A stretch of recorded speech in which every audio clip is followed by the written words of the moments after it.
Hoje nós vamos falar sobre fenômenos ondulatórios. E para melhor explicar esses fenômenos, a gente vai demonstrar para vocês em forma de experiências. Vamos lá conhecer? O primeiro fenômeno que vamos ver é o fenômeno da reflexão.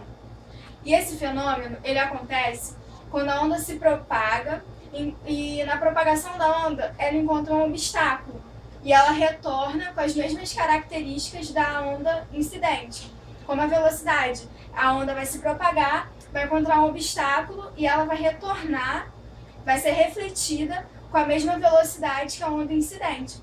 Vamos ver na prática mais ou menos como isso acontece? Aqui nós temos uma mola e a gente vai perturbar a mola fazendo uma onda. Essa onda, ela vai se propagar, essa perturbação vai se propagar, vai bater no obstáculo e vai retornar com a mesma velocidade da onda que foi da onda incidente.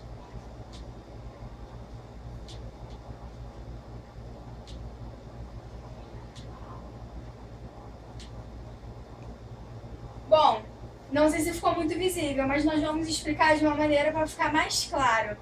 A onda refletida, ela pode ser dividida em duas partes.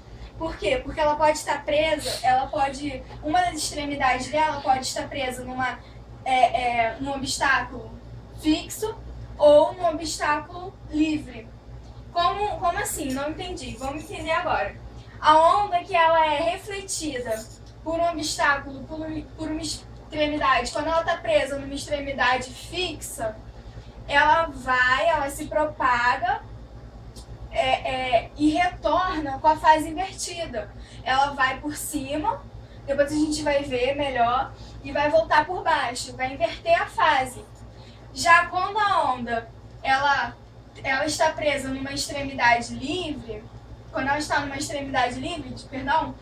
ela não vai haver inversão de fase. Ela vai por cima e vai retornar por cima, ou vai por baixo e vai retornar por baixo. Não há inversão de fase na propagação. Isso a gente vai ver agora, ó. A onda, quando ela está numa extremidade presa numa extremidade fixa, há inversão de fase. Porém, quando ela está numa extremidade livre, não há inversão de fase. Esse é o fenômeno da reflexão. A velocidade não muda, é a mesma velocidade e ela mantém as características da onda incidente. Photoshop? Não. Aquela imagem foi possível através de um fenômeno ondulatório chamado refração. E a gente vai entender esse fenômeno agora. Bom, o fenômeno de refração, ele acontece quando a onda se propaga em meios diferentes. Nós vamos explicar isso agora na prática. A imagem óptica dessa caneta, as grandezas dela estão diferentes, mas a caneta possui a mesma grandeza. Ela não possui tamanhos diferentes, porém quando ela é inserida em outro meio, a nossa visão ela vê grandezas diferentes. Isso é possível porque a onda ela está incidindo no meio da superfície e no meio da água. E quando isso acontece, quando os meios são diferentes, a velocidade de propagação também será diferente. Logo, vai acontecer essa diferença na visualização, essa diferença óptica, através do fenômeno de refração.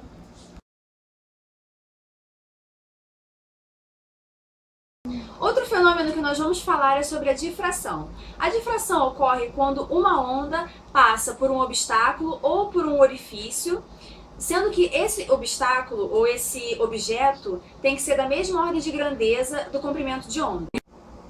Nós demonstraremos isso através de duas ondas, as ondas mecânicas e as eletromagnéticas. As ondas mecânicas serão representadas através de minhas cordas vocais e as eletromagnéticas através da luz da minha boca. É claro que a luz da minha boca está sendo refletida.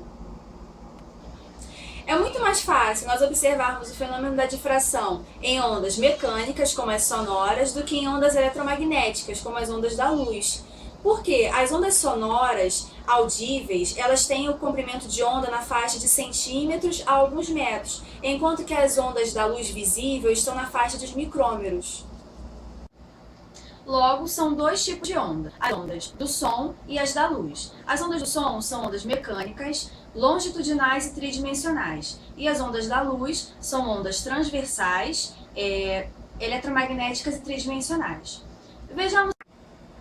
Agora, com a minha mão sobre a minha boca, você pode perceber que você ainda consegue ouvir a minha voz, mas você não consegue mais ver a minha boca. Por quê? Porque a onda sonora, que é uma onda mecânica, ela consegue contornar esse obstáculo que é a minha mão. Por que ela consegue fazer isso? Porque a onda mecânica, ela tem a sua ordem de grandeza, a amplitude da ordem de grandeza, na grandeza dos centímetros, a mesma coisa que a minha mão. A minha mão também tem a ordem de grandeza em centímetros.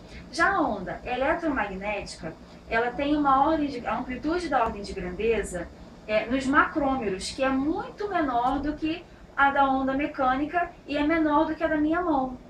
Portanto, a onda eletromagnética ela não consegue contornar esse obstáculo e ela não consegue se difratar.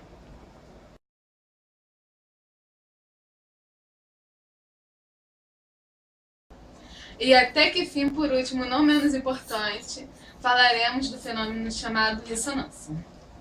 Eu vou ilustrar esse fenômeno usando um cadarço e uma folha de papel que eu irei amassar. Juntando o cadarço mais o papel amassado, eu formei o pêndulo. E esse pêndulo, como qualquer outro objeto, possui sua frequência natural bem definida. Eu vou soprá-lo. Se o meu sopro da minha boca tiver frequência diferente da frequência natural do pêndulo, ele simplesmente vai se mexer, vai absorver a energia, mas não vai aumentar a sua amplitude. Demonstrarei isso agora.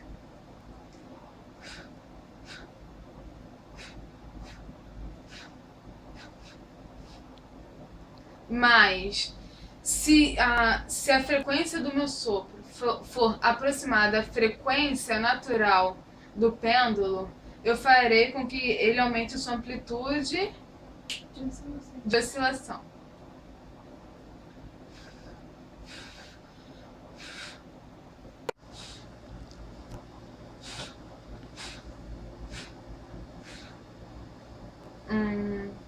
Dessa forma, como a frequência do meu sopro foi similar à frequência natural do pêndulo, podemos dizer que houve ressonância.